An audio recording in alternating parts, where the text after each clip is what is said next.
Good morning. Welcome to the Dissident Daughters podcast.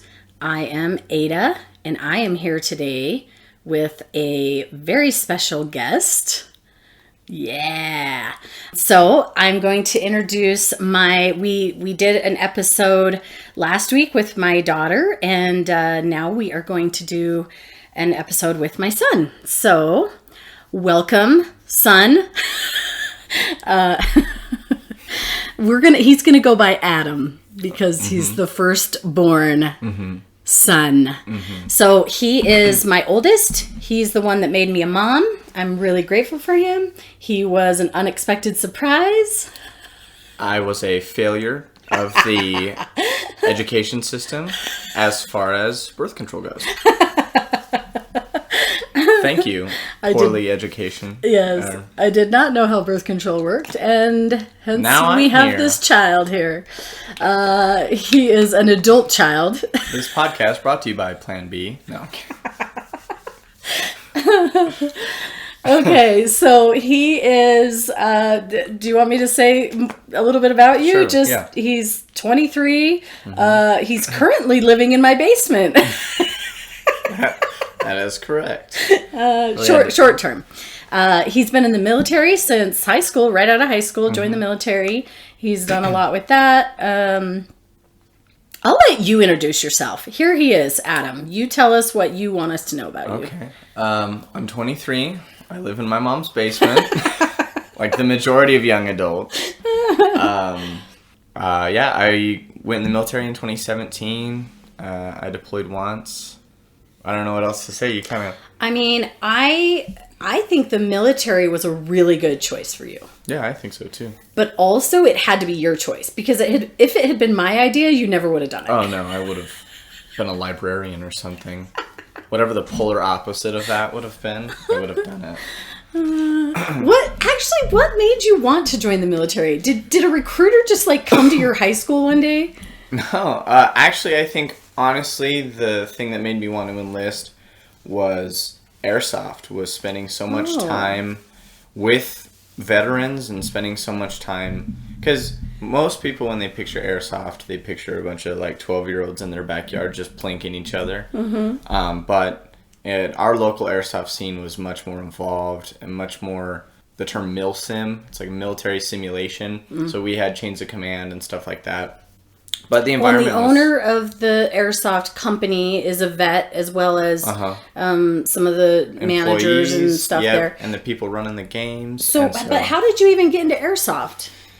By plinking in my backyard as a 12-year-old. So, okay. And then... You know what's really funny? I don't know if I've told you this, but when you were just the tiniest baby, I don't know, or maybe even before you were born, I had really strong anti-gun feelings. Yeah. And I remember saying, I will never buy my kid a play gun to play with.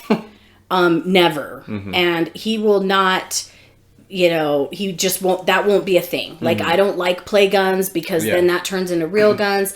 And if you knew my kid, you would be laughing so hard right now because he is obsessed with guns. That's literally your favorite thing in the whole world. Do not deny it. I would say yes, it probably is one of my favorite things in the whole world.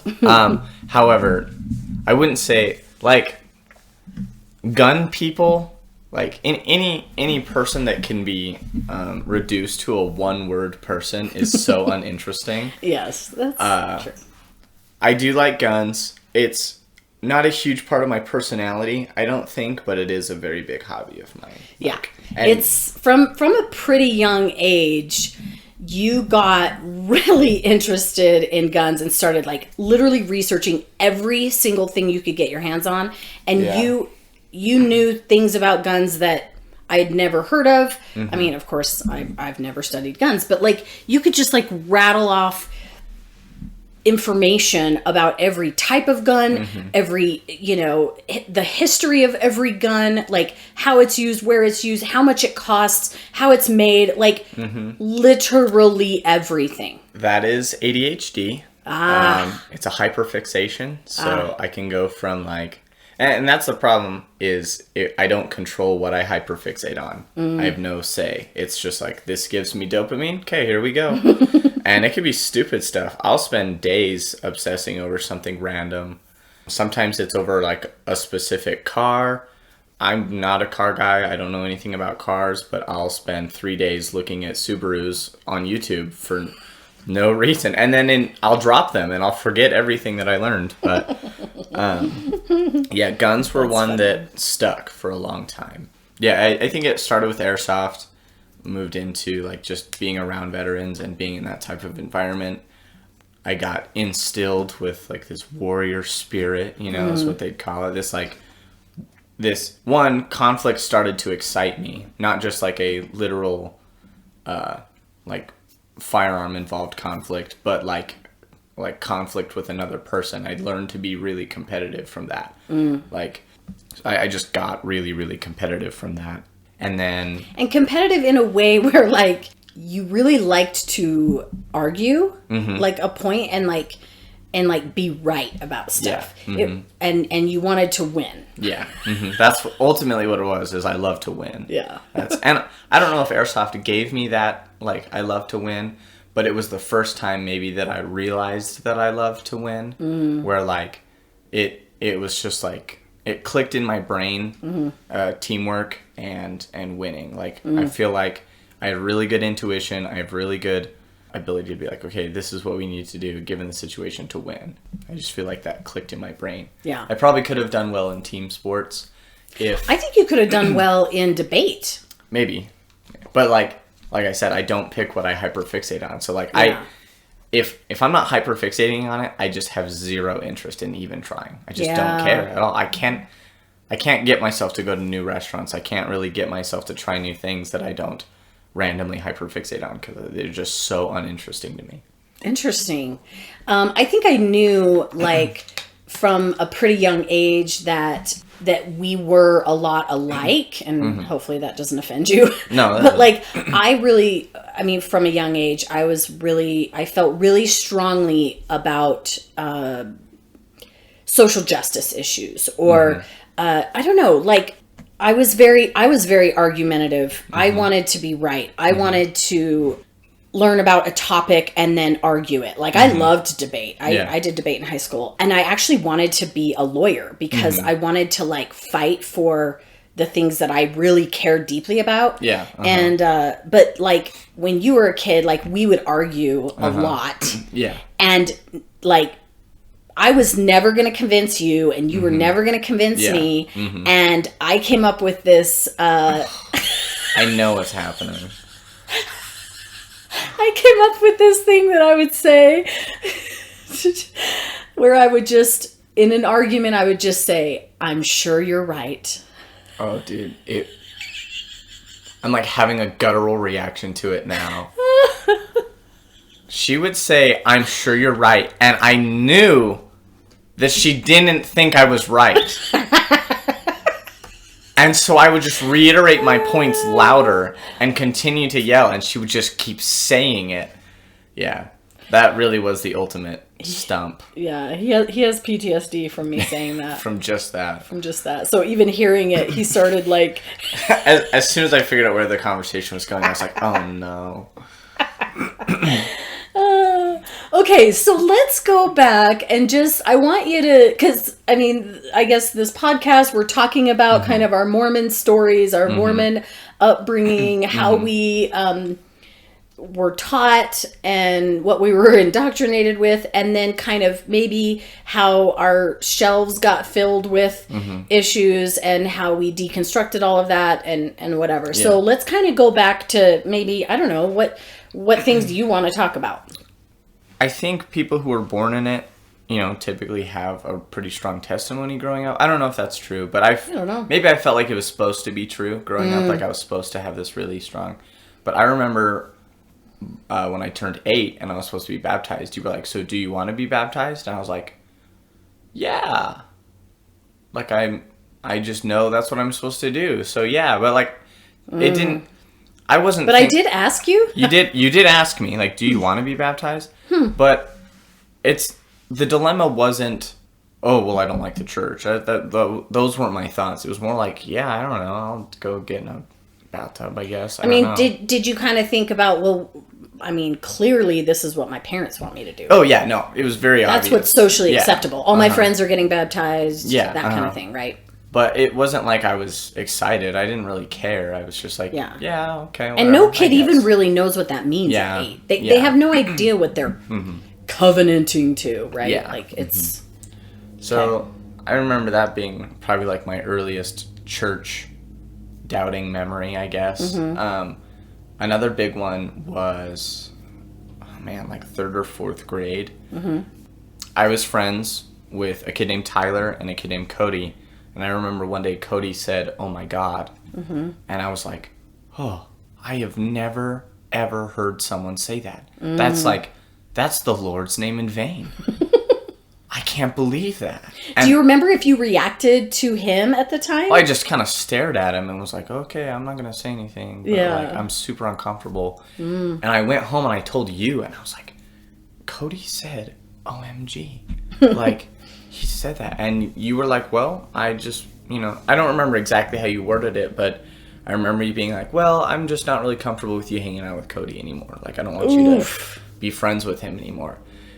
And in my brain that, was just like a little kid, the next day at school, I was like, hey, Cody, my mom doesn't want me hanging out with you anymore because you said OMG. And he was like, yeah, okay, whatever. I think he was upset, but definitely played it off. Isn't that so cringy? Oh my God. Kinda, yeah. But, worse for you. I was a kid. Yeah. I should have known better, but I didn't. Yeah, and then through that whole interaction, I was that whole thing felt wrong. All of that felt wrong.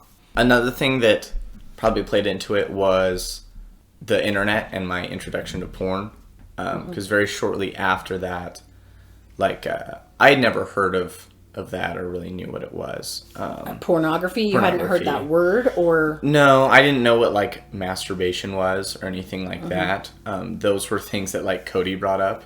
Okay.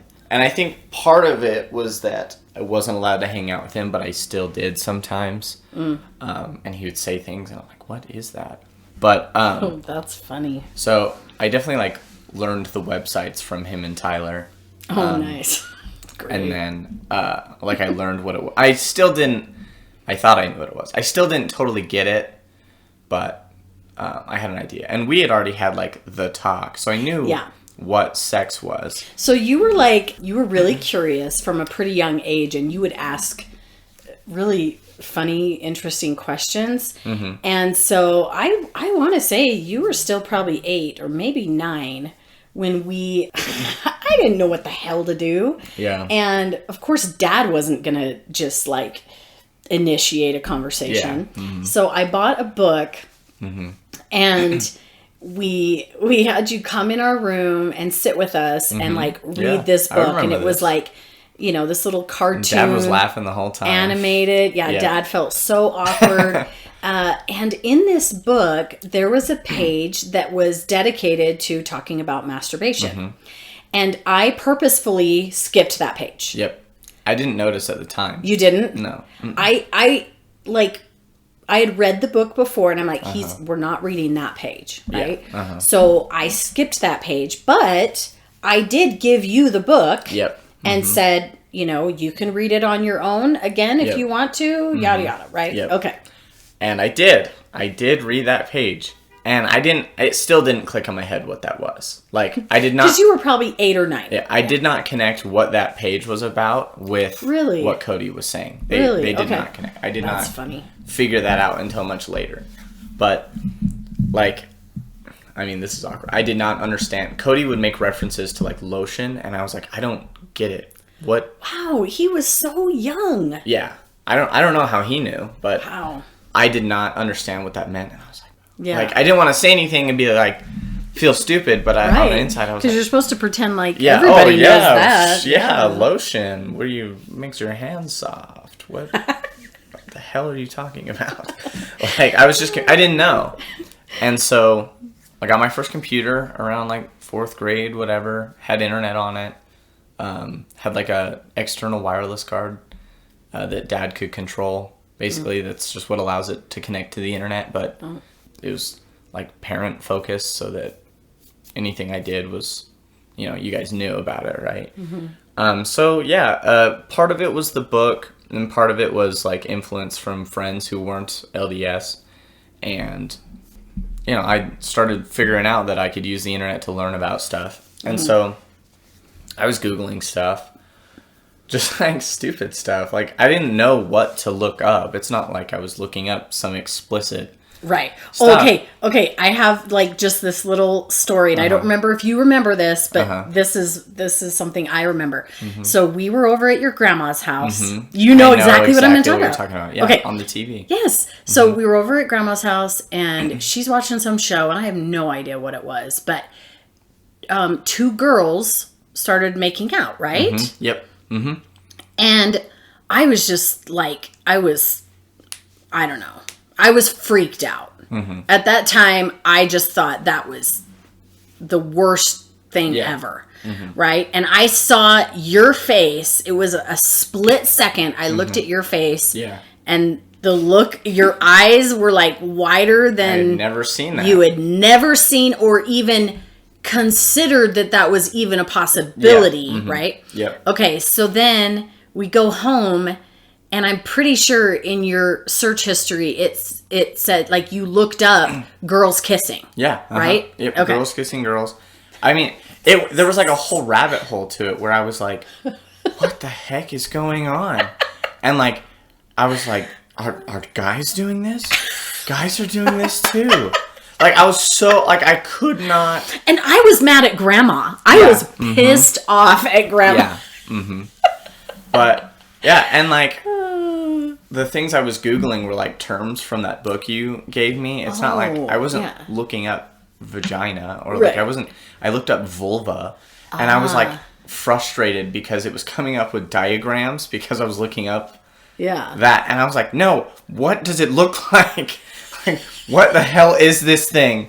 Like, oh my God, that was so funny. And it wasn't even, I wasn't looking it up from like a sexual gratification standpoint. I was looking it up like, what are these things? Like you wanted to know about it. I was just going down this rabbit hole of like human anatomy, and girls kissing girls because that's apparently a thing. Yeah.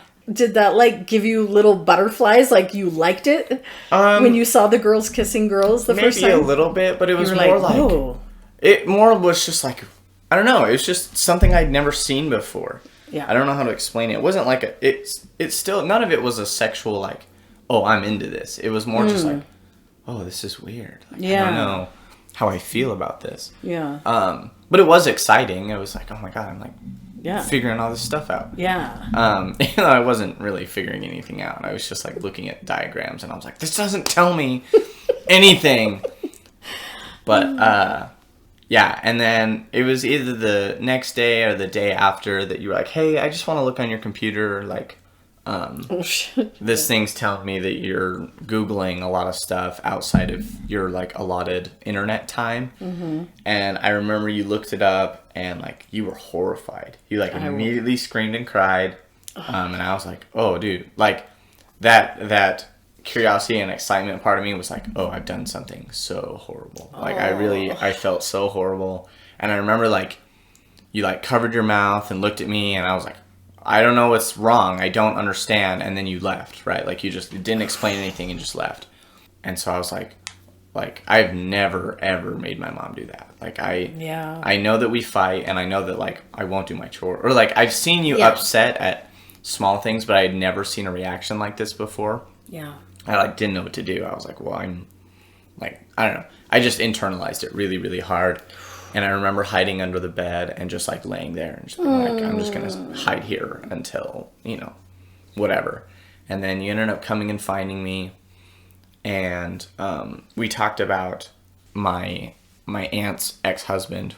I think they were still currently married at the time. I don't know. Maybe, yeah.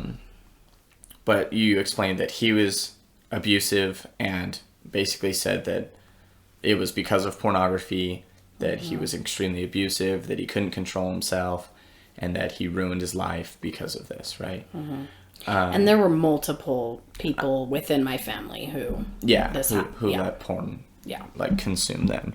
And so I then associate like those feelings or that curiosity with like that's where like the shame started, right? But I mean, if you've ever looked into why it is so addictive, a lot of it is because of that shame and stuff like that. Yeah, it's not even an actual addiction. Yeah, and so obviously I was still curious, and I knew the websites to go to. I don't know why I didn't go to them then, to be honest. I don't know, but I didn't. But eventually I started learning how to do it and like what it was for. How to do what? How to go to the website, like what the point was. I like started to get what the point of these websites were. Okay. But you weren't even, at that point, you hadn't seen something pornographic like people having sex on the internet. No. And I had so much fear around pornography. It was deeply ingrained in me from the time I was a child. Yeah. When I was very young, I saw a magazine once. Yeah. And it had been like, I was hiking through the mountains with one of my friends. Yeah. And we came upon it. It had just been dropped, you know, and I was so freaked out about it. And I remember feeling like, you know, Satan put this here and Satan is trying to get me. And I was legitimately scared, like of my physical safety kind of. It was this weird feeling. And then I just grew up being told horror stories about everyone and anyone that had anything to do with porn. Yeah. So it was one of my biggest fears that you would discover pornography and that your life would be over. Yeah. Like I literally believed that. Yeah. So it's so And like having hindsight, I know that like, oh, okay, obviously I was a teen, you know, I was a boy growing up, I was entering puberty. Obviously those feelings, the like, you're just horny, you're a teenage boy, you know, but I was thinking that those were things that were wrong with me. I thought that those feelings were like, that nobody else got those, that like, it was specifically something was wrong with me. Oh my God. And especially like anytime I got caught, or like that you knew that I like that just reinforced that I was, you know, something was wrong with me. That makes me sad. Which in turn made it worse. It made it more tempting, more likely that I would want to watch porn. And then I remember this had to have been late into high school after I had already, well, I guess I'm skipping ahead a bit, but I remember reading a study done by BYU students explaining that porn has no addictive qualities. It's the shame associated with it. And I was really? That was put out by BYU, huh? Yeah. Wow, interesting. And I was like, that's interesting. And, you know, I read the whole study and, like, I didn't go deep into it, I guess, like, beyond the study, what the little article said. But, yeah, and I guess I just decided that I would stop being embarrassed by it and that, like, oh, I'm not going to let it ruin my life because they say that this is the aspect that ruins your life. So I'm just going to, you know, all things in moderation, and I'm going to just do what I do. And from then on, I've never ever felt like I had to or needed to watch porn. Like, it's just like, it really was that big of a 180. It was flipping of a switch. Oh, okay. It's not addictive. My mom was wrong. Yeah. You know, I still had those, I've never, and even to this day, I still have those thoughts of like, or those feelings of, oh man, if I think a sexual thought, or if I share a sexual thought with someone like who I'm able to share it with, like a partner or something, I still feel that like part that's wrong, you know? So a lot of times through like just relationships with people, I wasn't able to share those because I thought it was wrong. I thought it was wrong to like have a sexual thought about someone.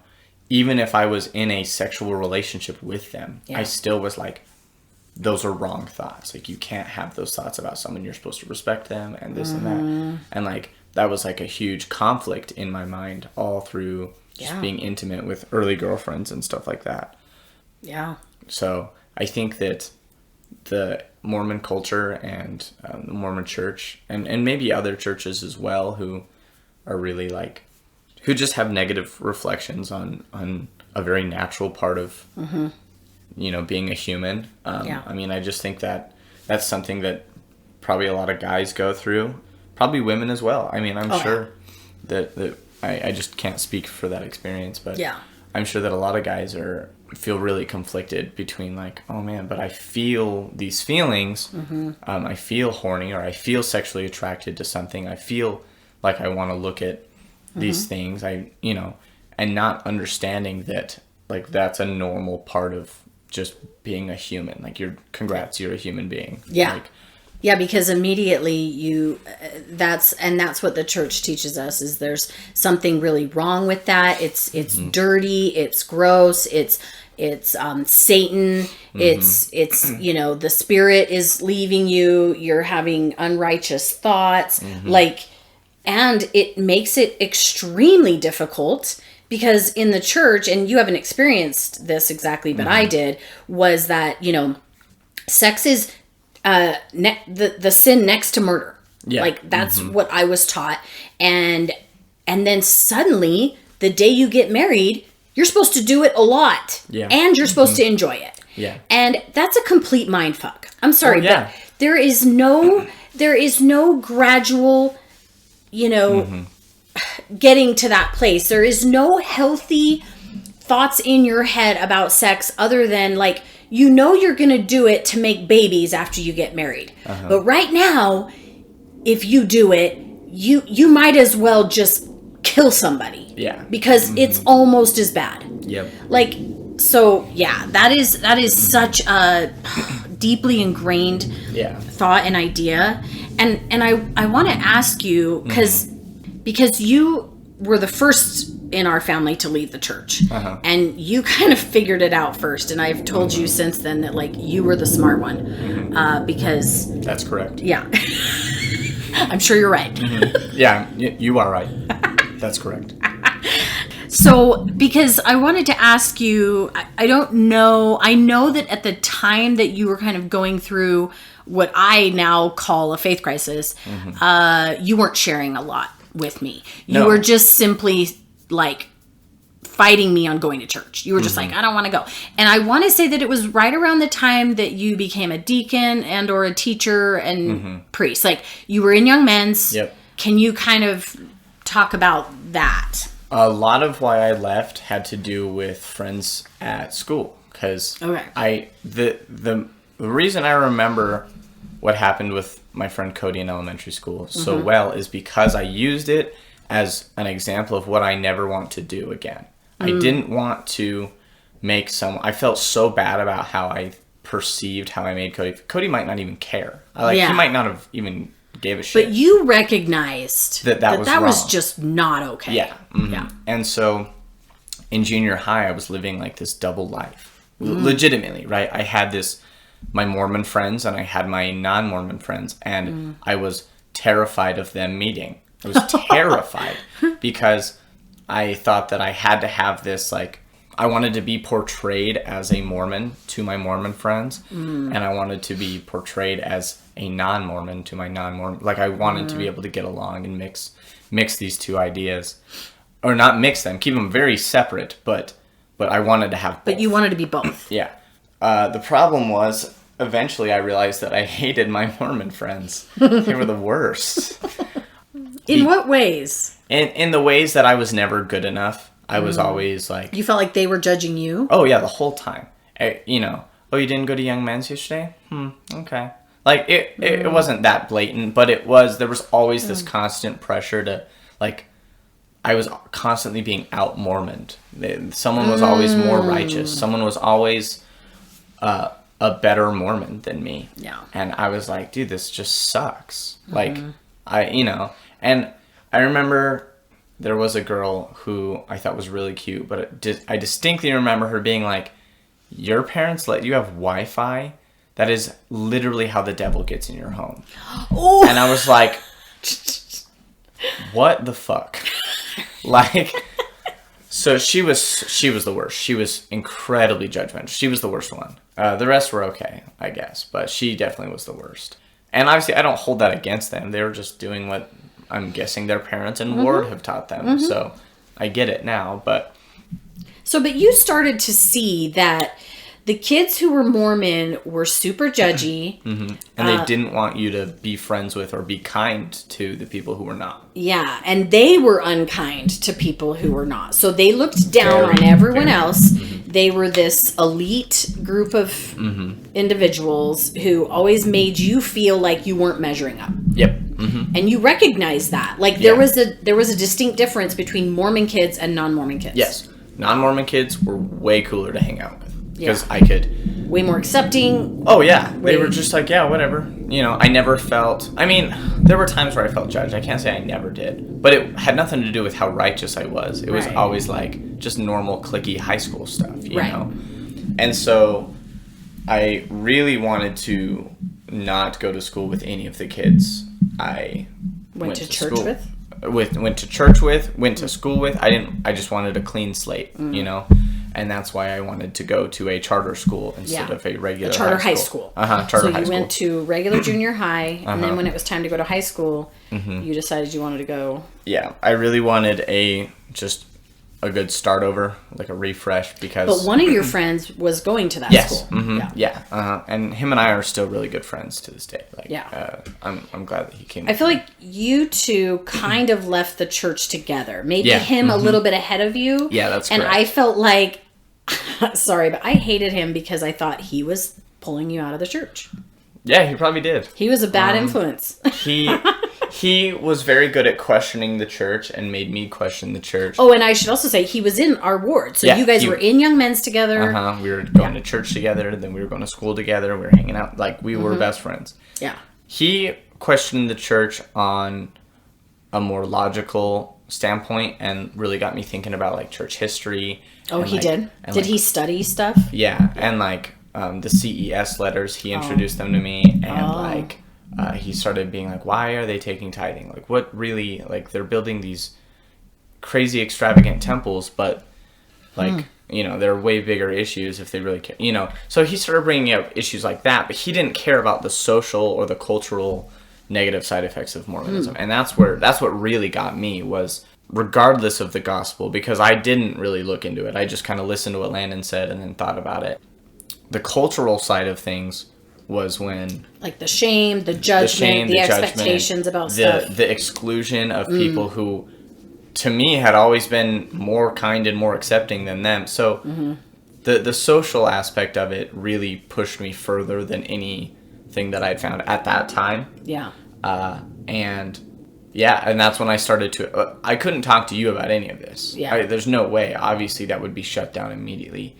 And eventually I got the courage to be like, I don't know if I believe in this. And it was pretty much fighting every Sunday since then. Like, it was, you know, and more than just Sunday, it was constant. Yeah, but Sunday was always the day that it was like just a fight to get you out of bed. And we weren't really having a lot of conversations about how you were genuinely feeling about the church. I didn't care. Yeah. I was literally just like digging my heels in. Yep, I know. And saying, you will be this and you will do this. Yep. And it's like I tightened my grip. Yep. That much more because I felt you pulling away and slipping away. And I'm like thinking to myself, he's making bad choices. He's taking dark paths and this is going to ruin his life. And I genuinely did...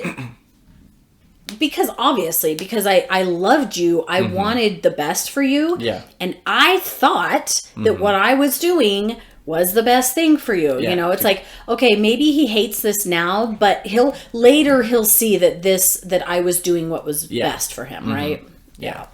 And which is funny because your digging heels in, tightening your grip was probably the strongest driving force for you to leave. For me to leave. And I was like, it made it that much worse. Yeah, right. And on top of that, it like definitely made me feel like a disappointment and like just like the same way my Mormon friends at school were making me feel was worse at home, but especially because this was like my family. So it wasn't just that I could just go hang out with my non-Mormon friends at school when I was upset because of how they made me feel. It was like, well, I live here, I'm stuck here. So that was always difficult. And then I went to this new school, and I was like, okay, I can like identify as a non-Mormon just through and through 100%, which was nice. Like that's when I started to like really let how I wanted to live my life through, and I didn't have to like feel like I was like, oh man, what if I say a swear word and one of my Mormon friends here, you know? Yeah, you weren't like looking over your shoulder wondering who was watching or who was judging. Finally relax for a second. And I think somewhere in there, and I don't remember exactly when this happened, but there was a point where I finally recognized, at least I took a step forward in thinking, okay, I'm ruining my relationship with my kid, and he's going to resent me and hate me forever. So I'm just going to allow him to make this choice to not be involved in the church, and I'm not going to fight with him anymore. Like this is this fight is pointless, and it's just killing our relationship. Now, that was, I think, a positive step. But I still, in my little stupid Mormon way, feel like I made sure to let you know that I was still disappointed. Oh, yeah, totally. Yeah. No, I knew that. And because the control never stopped. We stopped fighting so much about church, but the control specifically never stopped. That, like, the grip was still tightened, the heels were still dug in. I was still very much held to an extreme standard. Even if we didn't talk about the church anymore. And so the fighting was still there. Because at the end of the day, I just didn't want to be controlled. Right? Totally. And I do remember, I don't know, being glad that we stopped fighting about the church.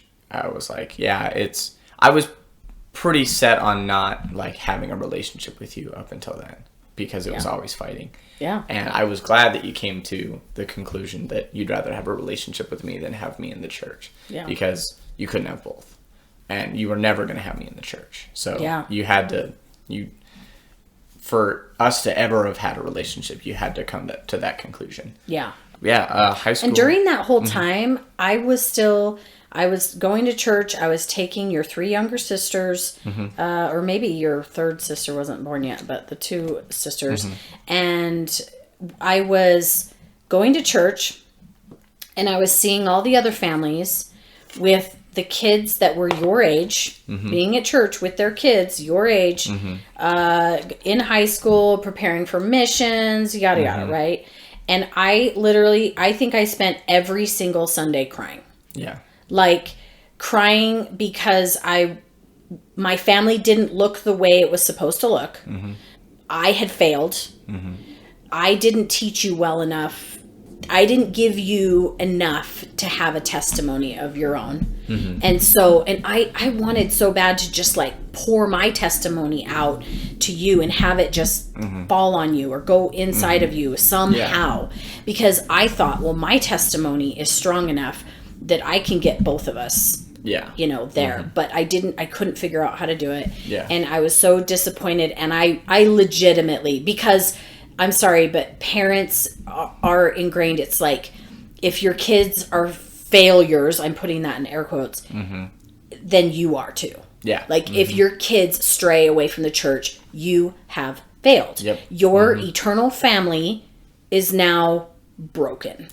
So I felt that so deeply. And yet there was still this part of me that like just loved you like crazy, and I really did want to have a relationship. And I think that I don't know if like nuanced is the right word. I think I was nuanced enough to know that like you could still be happy outside of the church, but I thought that like you still needed to have a relationship with God. Do you remember me saying that? Like I still wanted you to have a relationship with God, because I still had a picture in my mind of what life is supposed to look like, and you're still supposed to have a connection to God in order to have a happy life. So it was like I was taking small steps towards being more progressive, more nuanced, whatever, but it took a long time. I mean, and it was painful for both of us. I think if I honestly think if Dad had been more involved, like had tightened his grip and dug his heels in the way you did, I probably wouldn't have left the church. Really? I was much more willing to fight you than fight Dad. Oh, yeah. Yeah. Dad didn't want to get involved as much, and also he didn't have the convictions I had about the church, right? Which is good because... Yeah. But yeah, I also think, I don't know, maybe part of that was that, like, I don't know, they really emphasize the father is the leader of the household. So a lot of that translated to, like, I don't have to listen to Mom. Wow. Like, okay. I don't have to listen to you. Right? Yeah. But I was terrified of Dad. Oh, Dad said, okay. I mean, sometimes, obviously I would still misbehave, but I was much more afraid of what Dad would do or Dad's response than yours. Right, and you and Dad weren't having conflicts like you and I were. No, and you weren't talking to your dad the way you were talking to me. No, I couldn't imagine. Sometimes I thought, people would say, I would say to Dad, I would be like, he doesn't talk to you the way he talks to me. He talks to me so hurtful and so mean. Oh, I was, yeah. And I just couldn't understand, why that was. But, I mean, I understand more now. But, yeah, keep going. Well, I think it was partially that, but it was mostly that Dad wasn't trying to control me the way you were, right? Yeah. Like, you got lashed out at so hard because you were the driving force in trying to control me. Dad was not so much. Yeah. Because he didn't have to be. Yeah. I think if I hadn't been doing it, he might have done it more. But it was like, well, she's got it covered. Yeah. Kind of. But, on my 18th birthday, I went through Quit Mormon to get a free representative. On your 18th birthday? On my 18th birthday. That was my gift to myself. I went through Quit Mormon to get one of those free representatives to pull my records. It's an attorney there that does it for free, and he takes care of the letter to the church. Yeah, made sure I did not want to be contacted. I did not want... And it worked. Nobody reached out to me. Nobody said anything. No, that's not true. A while later, it was a long... Because I guess our ward boundaries changed again. Yeah. And I got a call from the bishop being like, hey, I just noticed that you're not in our records anymore with your family. And I was like, yeah, that's correct. Don't contact me. Yeah, other than that, I've never been contacted by the church after that. And I did not know that you had done that. It was probably at least a year, maybe 2 years after that, that I happened to notice that when I went into my, I don't know, LDS Tools app or whatever, and like looked up on the directory, that my family only listed me and your dad and my 3 daughters. And I was like, and at first I thought, well, maybe that's just because he's, he's deployed in the military, or he like maybe his records have been moved, or maybe he's just because he's an adult. Maybe they don't show adult children on your list or whatever. Yeah. I kind of like started going through these thoughts in my head, and I was like, I wonder why his name's not there, you know? And then I think I came and asked you. You called me while I was deployed. It was while you were deployed. And I was like, did you have your records removed? And you were like, yep. When I was 18. And I was like, holy shit. Yeah. And I think I was, at that time, I was definitely on the road to my faith crisis. See, I wasn't around, so I didn't get to see it. Yeah. I got phone calls every once in a while. Yeah. And there would be updates. So I don't know. I don't know what it looked like for you. Yeah. But, at that point, you and I had kind of not started to build a relationship, but more we're just like, okay, we can exist in this family together. Yeah. Mormon and non-Mormon. And then our relationship really started to form. I think the biggest stepping stone was when you called and apologized for all of it. You called and were upset because Dad didn't have a testimony and you were doubting yours. And you apologized for trying to control me. You apologized for the way you treated me, all that stuff. And I was like, at this point, I was over it. I had come to the middle ground where I was like, yeah, whatever. Like, we just coexist. This is how it works. And so I didn't realize how big of a deal it was that you were doing that, because it was a big deal to me. Yeah. But it just didn't really set in until after that phone call was over. Yeah. But yeah, and ever since then we've been able to like grow an actual relationship because I can like be myself around you. Because even though we had learned to coexist as Mormon and non-Mormon, I was like, well, I'm not allowed to swear at home. Like, I would tell my friends, if my friends ever came over, okay, you're not allowed to say any of these things when you come over. Because my mom won't let you come over ever again. Like, you know. Oh, man. And, like, one of my friends, James was like, your mom is crazy. Like, oh, yeah, because he knew. He had seen us fight, and he'd seen, like, I would tell him what you were like, and he's like, yeah, your mom is, like, crazy. She needs to let go. Like, so... Even James knew it. Oh, but I love James. Me too. But yeah, James was probably another big reason why I was so defiant, because when he started pointing it out, I was like, I shouldn't listen, huh? Like, it just like further entrenched that I was not going to listen to you. But he's Mormon too. He is. He's an interesting one. Yeah, he drinks and he swears, and he is the least judgmental, kindest. Yeah, he's kind of a weird Mormon. Not your normal Mormon. No, anyways. He's hated in his ward. He knows. Yeah, nobody would. He is hated in his I bet ward. nobody would ever think that he was Mormon. No. Yeah. You'd know his wife was, but not him. Oh, yeah. Yeah.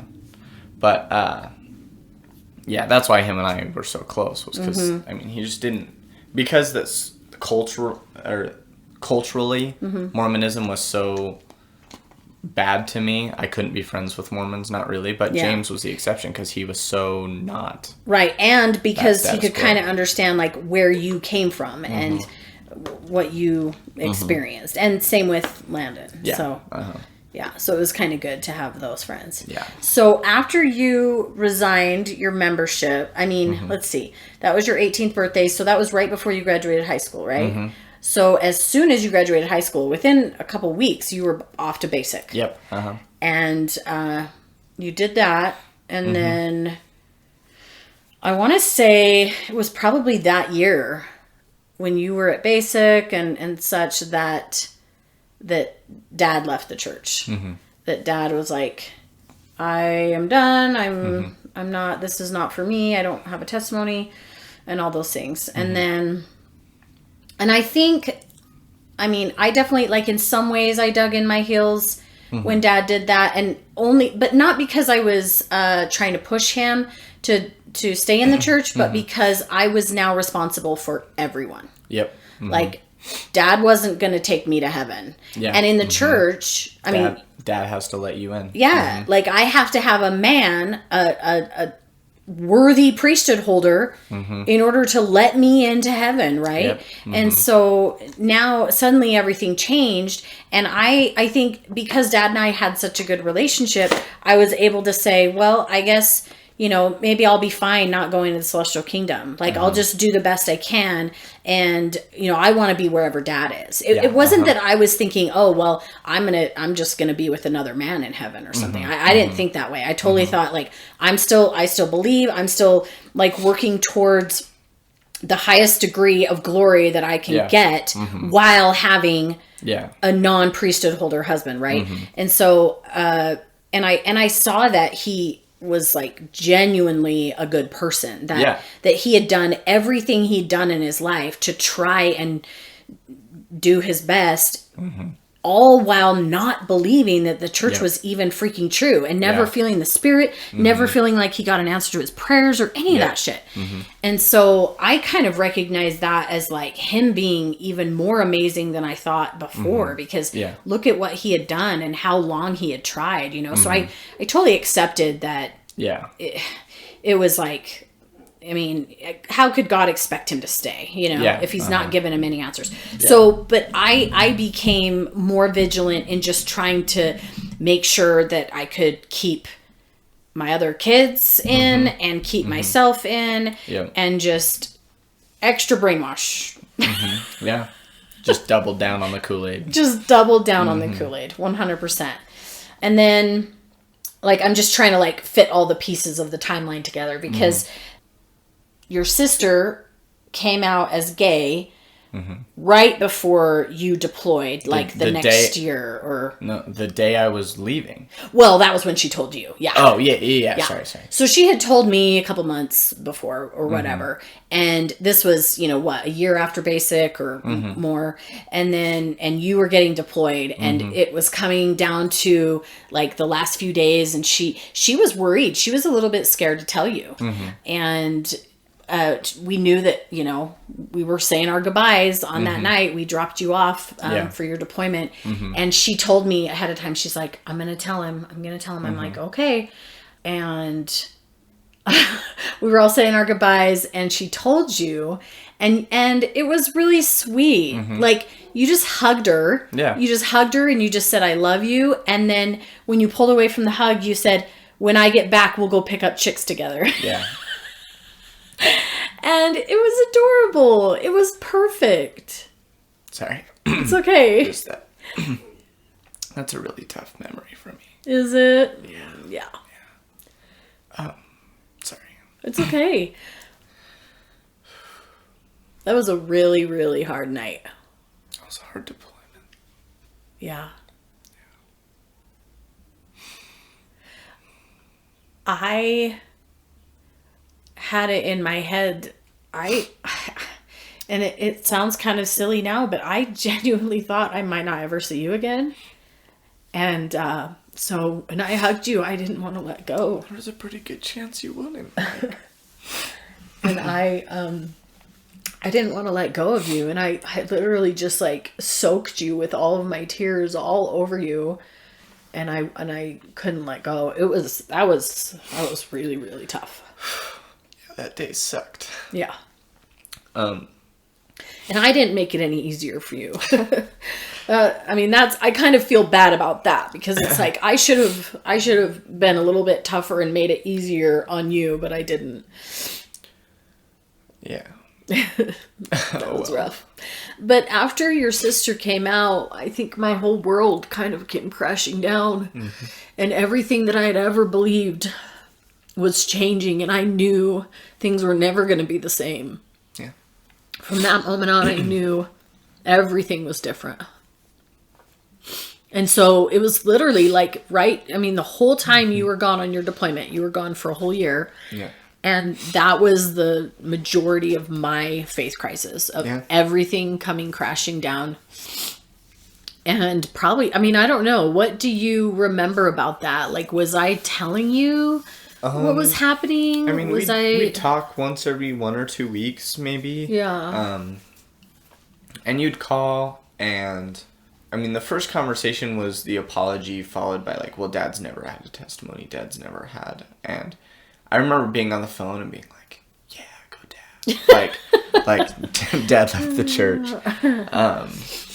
But I don't know. I don't remember, at least chronologically, how we spoke, but I just know that I would get an update every few weeks on, because every time we talked, it wasn't always about the church, but I would get an update every so often about like where you were and stuff like that, and we would talk a little bit. I just don't remember a lot of it, specifically what we said, but I just know that like, I do remember one time you called and told me that you had tried alcohol. Oh, really? And I was like, okay, cool, like, good for you. Huh. I don't really remember. Yeah. A lot of it's difficult to remember while I was on deployment. Just there was only one spot where you could talk on the phone. Yeah. So, I don't know, they just all kind of blur together. I remember the conversations where you're outside and like iguanas or something were like attacking you. Yeah. We were very close with the wildlife there. You got in a fight with, was it an iguana? A big fat lizard of some kind. Yeah. And you kind of like, you were throwing your shoe at it because it was hissing at you and coming at you. Yep. Dude, I jumped up on a table. You did. Because we're not allowed to like hurt them. You're not supposed to mess with the wildlife, but this thing was like dead set. He was after you. He was after my toes, like, because I was wearing open toe shoes. And they'll like bite your toes off. Your flip flops. Yeah. So yeah, I don't remember a lot of that stuff too, but I do remember because you had your 21st birthday while you were on deployment. Yep. And I remember, like, I had only had a drink or two before that point. Yeah. And I was really sad that I couldn't, like, I thought it would have been so fun to take you out to a bar on your 21st birthday. Yeah. Not that you hadn't already drinking a ton. Not a ton. Well, but I mean, you get in the military and that's all you guys... do. I mean, yeah. You get introduced to alcohol and that's how you deal with everything. And Yeah. so I knew that and I was aware of that. But anyways, I thought that would have been really fun. We missed your 21st birthday. So your 22nd birthday, we took you out. Yeah. On my 21st birthday, we snuck out, found a gas station, bought just a tiny little pack of Coors Light, shotgunned one of them behind the gas station so no one would see, and then we walked home. And I was like, all right, cool. I turned 21. But that was your initiation? Yeah. Even though you drank a million times before that? Not that much, no. I mean, until I enlisted, I don't know, I preferred weed, but... Yeah. Yeah. But... Which I also didn't know about at the time. But Oh, yeah. you always find out things after the fact, you know, from your kids. Like, oh, yeah, that time I did this, yeah, I was high. Yeah, remember how I'd come home and fall asleep petting the dog? Yeah, that's a sober person doesn't do that. Fall asleep on the tile floor. Yeah. Yeah, a sober person doesn't do that. Yeah. Yeah, it would be on the tile or in the entryway. I have pictures of you, like curled up on the tile floor in the kitchen, asleep. Yeah. Oh, yeah. Just be like, wow, he's weird. Yeah. That's it. That's all. I never thought anything of it other than that. Just, wow, what a weird kid. He must be really tired. I mean, I was. But, yeah. But But I do feel like there were multiple conversations, and I still think there's probably more conversations to come where I have to work through a lot of like my guilt and shame about the way I raised you. You know, there were quite a few times where I was like, I'm so sorry. Like the way I behaved, the way I treated you, the way I acted was not okay. Like the way I judged you or a lot of that. We've had multiple conversations like that, and you've always been super forgiving, which you don't have to be. I know. It's not required. But it's what Christ would do. So you're very Christ-like. I am. So I don't know. Is there more that you want to? Anything else that you want to share? Or is that? I don't know. I basically... think that's kind of it. I don't know. Oh, I know. I had a couple questions. Hang on.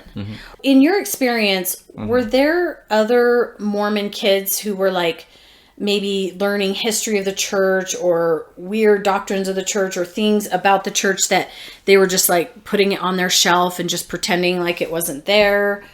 Or did you really talk to or have that experience? I didn't really share my leaving the church experience with anyone other than Landon, but he was kind of ahead of me. So it wasn't like I was changing anyone's mind, you know. Right. He was just like, yeah, I know.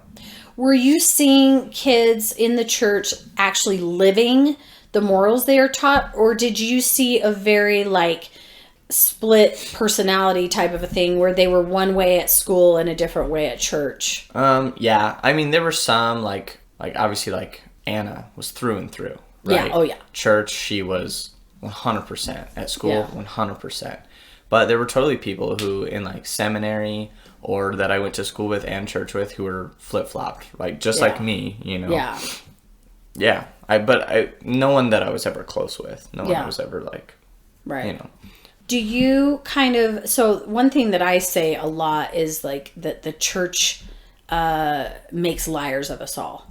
And what I mean by that is that the teachings of the church require us to like hide some of the true things about us or to not be fully authentic. And especially when it comes to parent-child relationships, kids, I think, feel way more of a need to hide things and to lie with their kids. And that, I think, is a direct result of the church. No, you knew nothing about me. Like, you did not know me until...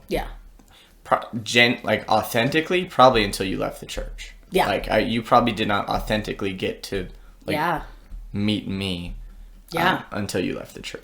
And I think, I feel the same way about like my parents. Yeah. They don't know me. Yeah.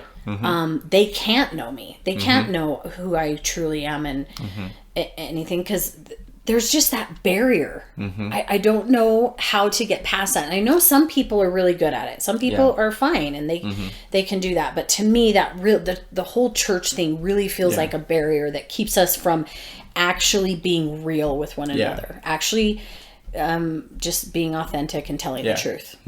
Yeah. Yeah, no, I totally agree. I did send the CES letters to one other kid in high school, and it did make him leave the church. No way. Yeah, and I didn't know that until years later when we started hanging out again. Like, he reached out, found out I was back home, and he was like, just at one point we were like drinking together, playing games, and he was like, yeah, like, just so you know, like, thank you for sending me that. Like, interesting. I read that, and it was why I left the church, and I was like, oh, cool. I literally don't know anyone who could read it and stay. I don't know if it's possible. So damning. It's like, well. Yeah, I don't think it's possible. Yeah. What are your thoughts about stuff in the realm of like mental health when it comes to the church and growing up in it? And as far as like benefiting or worsening or just, when it comes to mental health, well, one, I think the church is a huge stressor. The church, as far as anxiety, they are just great at pushing anxieties that would otherwise be gone if you weren't a true believing Mormon.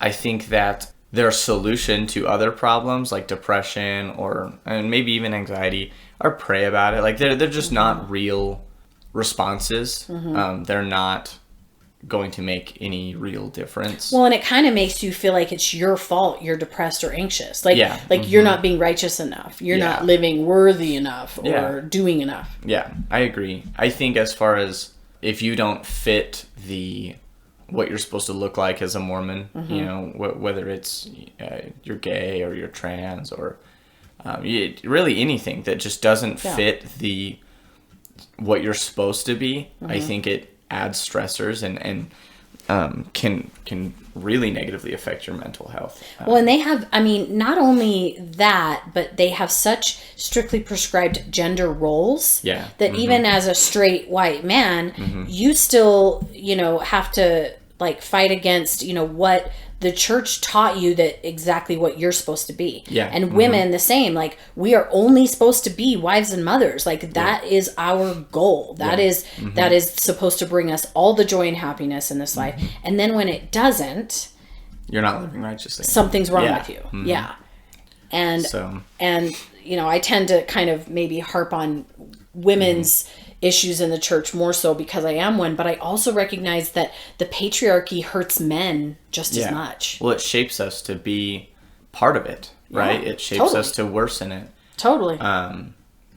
But one thing that I do want to bring up is kind of side note, because we had a conversation where you asked me why I didn't try and save you from the church, or why I didn't try to get you to leave once I knew what I knew.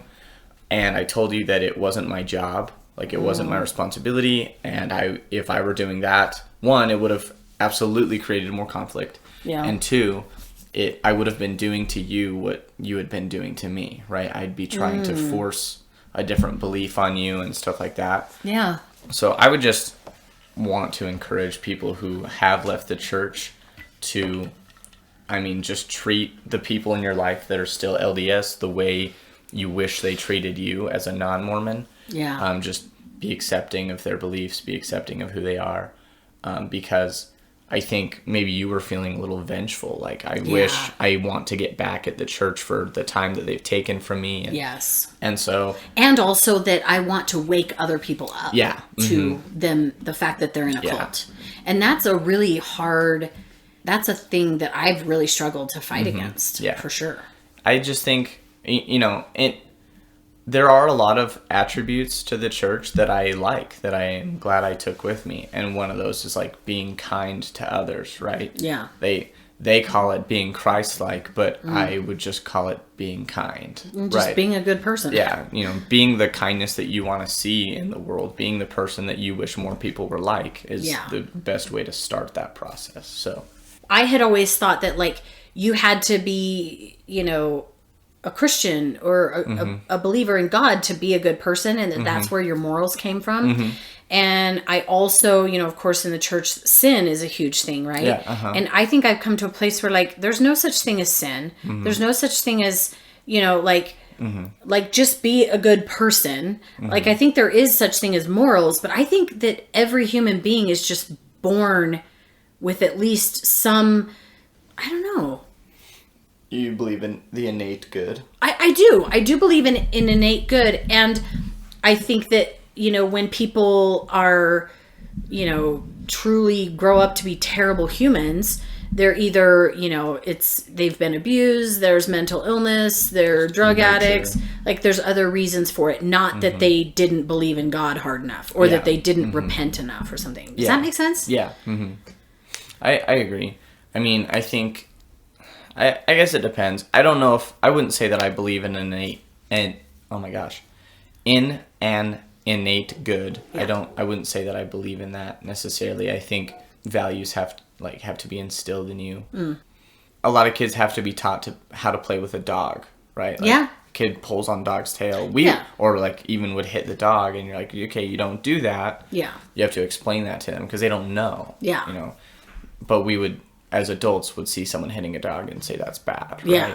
Yeah. So I think values still need to be instilled in someone, but I think that humans want to be part of their social ring. They innately were, early humans, if you left your pack, you died. Right. So we're very tribalistic, or I don't know if that's the word. Is that the word? Yeah, that is. We're very tribal, and so I think we innately want to make the tribe happy. So what the tribe decides is good is what we go for. Yeah.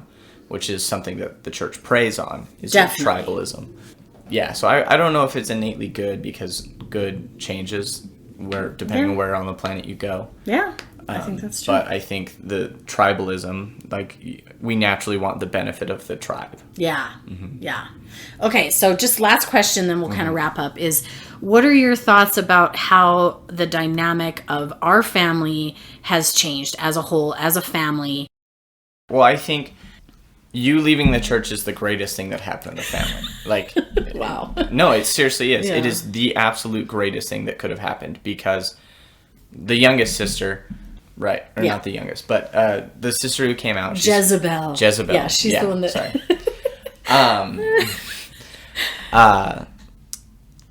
I don't think she ever could have truly been herself. Yeah.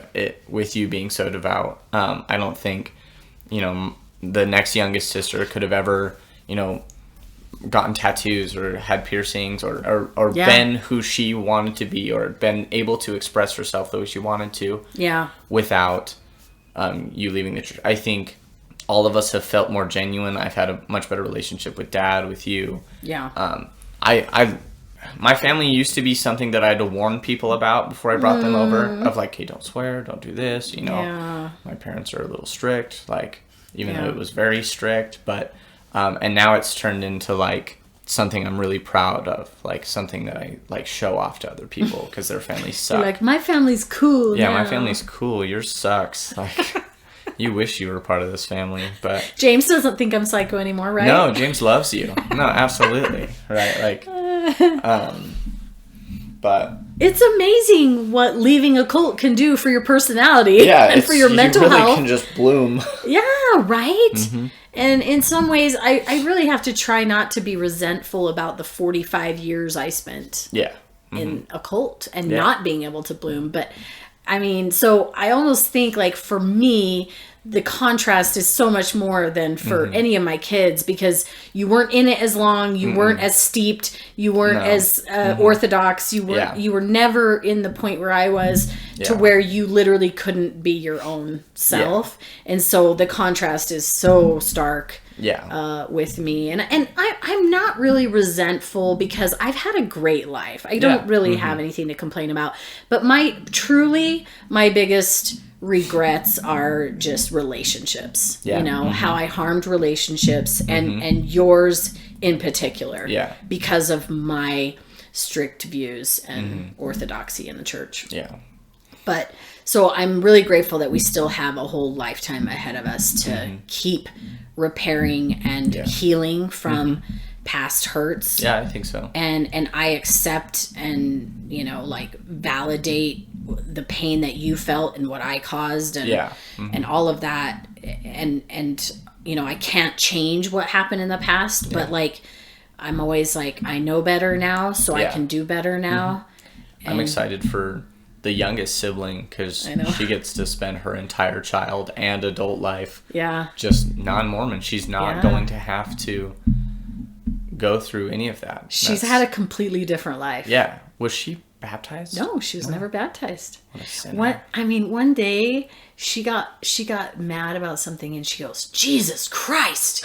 And I died laughing. Yeah. I thought that was the best thing I had ever heard. Like it legitimately made me happy. Yeah. Well, because she hears me go, "Jesus Christ." All the time. Oh, it's so great. You always tell her? I always tell the youngest, I'm so excited for her to grow up. Because you're going to be the best of all of us. I was like, we've all got stupid Mormon trauma. You're just going to be so awesome. I think she's insanely mature for how old she is because she has all adult siblings. But I think she's going to grow up to be better than all of us. She's going to be the coolest person. I'm so excited. She is. She's really cool. But I also think that you and your two sisters that grew up in the church are really cool because of that. Like that part of you is actually a really amazing, I don't know, I think that makes you pretty amazing too, in a different way. Yeah. She's definitely not going to have the trauma that you have. But I think what you've been through has made you stronger and better too. So. See, now I use Mormonism as like a parlor trick. Yeah. Like, I remember while on deployment, people would be like, you're from Utah? Like, you're a Mormon. I'm like, no, but I was. Yeah. And they'd always have questions like, do you really get your own planet? Like... And so not anymore. They changed that doctrine. Yeah, I'd sit down with a whiteboard and explain all of it. And they're like, that's the dumbest shit I've ever heard. And I'm like, I know. There's millions of them. Oh, it's so funny. But yeah, so great. I use it as like a parlor trick now to just point and laugh. Basically, like to people who don't get it that this is where I like, came from. This is kind of like, for me, it's like making fun of myself growing up and like laughing at a very serious thing that hurt me growing up. Yeah. But for them, it's just like, that's freaking ridiculous. Like, and that's kind of how you get through it. It's kind of how you heal from it, is by being able to laugh at it a little bit, maybe make light of it a little bit. I think it's good for us to be able to do that sometimes. But I've had so much fun having this conversation with you, and I think we should do it again. Okay, I'm done. Yeah. Okay. All right. Thanks for being here. We'll talk to you later. Bye.